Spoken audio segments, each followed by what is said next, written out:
উনি সফরে বেরিয়েছেন হাদিস কালেকশনের জন্য। প্রচন্ড শীতের রাত, উনি মাগরিবের নামাজ, এশারের নামাজ পড়ে একটা মসজিদে শুয়ে পড়লেন, আর শুয়ে শুয়ে হাদিস পড়তেছেন। কি পড়তেছেন? কথা বলেন। আর মনে মনে ভাবলেন রাতটা মসজিদে কাটায় দেই, ফজরের নামাজ পড়ে আবার বেরোবো। কিন্তু দারোয়ান এসে বলে মসজিদে থাকতে পারবেন না, ওঠেন। দারোয়ান আছে না? কথা কন।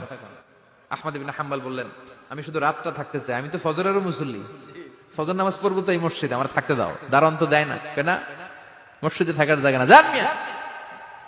উনি যে আহমদ ইবনে হাম্বল এটা চিনে নাই, থাকতে দেয়। কি করবে এখন? উনি কাঁথা গুছিয়ে হাদিসের কিতাব নিয়ে কাঁধের মধ্যে ব্যাগ নিয়ে মসজিদ থেকে বের হয়ে গেলেন। কি আর করবেন, প্রচন্ড শীত, আর কাঁপতেছেন, বুড়ো মানুষ। পথিমধ্যে দেখলেন বাজার, বাজার একজন খাব্বাজ, শাবুন খাব্বাজ, যুবক রুটি বিক্রেতা। সে রুটি বিক্রি করে, চুলার মধ্যে রুটি সেকে। সে যে সালাম দিল, আসসালামু আলাইকুম। যুবক বলে, ওয়ালাইকুম আসসালাম। আহমদ ইবনে হাম্বল বলে, যুবক আমার যাওয়ার জায়গা নেই, সফরে বেরিয়েছি, খুব শীতে কষ্ট পাচ্ছি, রাতে যদি তোমার এই চুলা থেকে একটু আগুন পোহাই কোনো সমস্যা? যুবক বলে, না না সমস্যা না, আহলান ওয়া সাহলান, খোশ আমদেদ, আসেন আসেন, আপনি আগুন পোহাইলে আমার সমস্যা কি? সুবহানাল্লাহ পড়েন।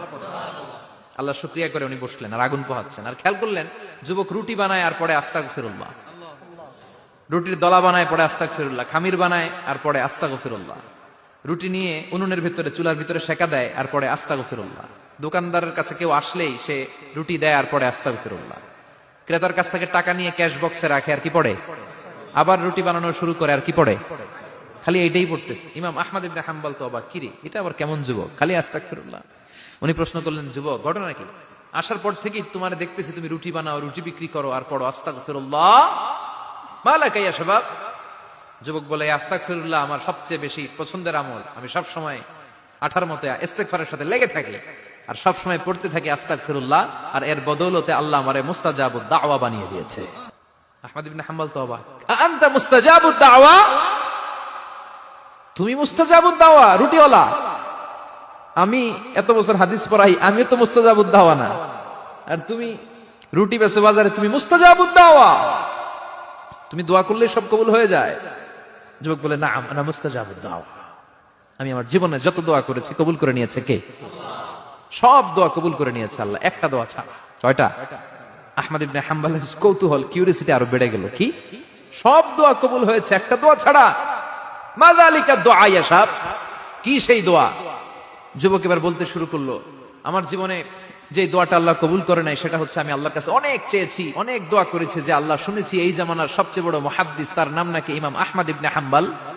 আল্লাহ তোমার কাছে আমার চাওয়া, আমি যেন এই ইমাম আহমদ ইবনে হাম্বলের দেখে মরতে পারি, আমি যেন ইমাম আহমদ ইবনে হাম্বলের হাতে হাত রেখে মুসাফা করতে পারি আর তার কপালে একটা চুমু এঁকে দিতে পারি। আহমদ ইবনে হাম্বল আবেগপ্রবণ হয়ে গেলেন, চোখের পানি ছেড়ে দিলেন, বলেন, যুবক তোমার এই দোয়াটাও কবুল হয়ে গিয়েছে। আহমদ ইবনে হাম্বলের দেখার সাক্ষাৎ পাওয়ার জন্য আহমদ ইবনে হাম্বলের বাড়িতে তোমার যাওয়ার দরকার নাই, আহমদ ইবনে হাম্বল তোমার দরবারে ছুটে এসেছে। আনা আহমদ ইবনে হাম্বল মুহাদ্দিসুদ দাহর, আমি নিজেই আহমদ ইবনে হাম্বল। যুবক চোখের পানি ছেড়ে দেয়, আহমদ ইবনে হাম্বল চোখের পানি ছেড়ে দেয়। যুবক চিৎকার মেরে ইমাম আহমদ ইবনে হাম্বলকে জড়িয়ে ধরে, হাতে হাত রেখে মুসাফা করে, কপালের মধ্যে চুমু খায় আর আল্লাহর শুকরিয়া করে বলে, ও ইমাম, আসলে এই দোয়াটাও আল্লাহ আজকে কবুল করে নিল। বিশ্বাস হয়? সবসময় ইস্তেগফার করলে আপনার দোয়াগুলোর এইভাবে কবুল করে নিবে কে? এই পাঁচটা জিনিস পাবেন সবসময় যদি ইস্তেগফারের সাথে লেগে থাকেন। রাজি আছেন তো? এজন্য বিশ্বনবী সব সময় নামাজে সালাম ফিরানোর পরে পড়তেন আস্তাগফিরুল্লাহ। কি পড়তেন? 3 বার পড়তেন আস্তাগফিরুল্লাহ, আস্তাগফিরুল্লাহ, আস্তাগফিরুল্লাহ। পড়তে রাজি আছেন? ইস্তেগফারের অনেকগুলো আলফাজ আছে, সবচেয়ে ছোট ইস্তেগফার হচ্ছে এটা, আস্তাগফিরুল্লাহ, আস্তাগফিরুল্লাহ। আরো আছে, আস্তাগফিরুল্লাহ আল্লাযী লা ইলাহা ইল্লা হুয়াল হাইয়ুল কাইয়্যুম ওয়া আতুবু ইলাইহি। বিশ্বনবী বলেন, এই ইস্তেগফারটা যদি কেউ পড়ে, আত-তাওয়াল্লি মিন ইয়াউমিজ যাহাফ, যুদ্ধের ময়দান থেকে পালিয়ে আসা কবিরা গুনাহ। কি গুনাহ? কাফেরদের সাথে যুদ্ধ, আমি তাগড়া যুবক, তলোয়ার নিয়ে নেমেছি, আমার দেহের এক ফোঁটা রক্ত থাকা পর্যন্ত আমি যুদ্ধ চালিয়ে যাব, আমি ফিরে আসতে পারবো না, আইনটা কার? ফিরে আসলে কবিরা গুনাহ। বিশ্বনবী বলেন, যুদ্ধের ময়দান থেকে ফিরে এসেছে এরকম কবিরা গুনাহ অবলম্বনকারীও যদি আস্তাগফিরুল্লাহ আল্লাযী লা ইলাহা ইল্লা হুয়াল হাইয়ুল কাইয়্যুম ওয়া আতুবু ইলাইহি পড়ে, ওই কবিরা গুনাহকারীকেও ক্ষমা করে দিবে কে? পড়তে রাজি আছেন তো? আবার সাইয়েদনা আবু বকর বললেন, ইয়া রাসূলুল্লাহ আল্লিমনি দুআআন আদউ বিহি ফি সালাতি, এমন দোয়া আপনি আমারে শিক্ষা দেন যেই দোয়াটা আমি নামাজে পড়তে পারি।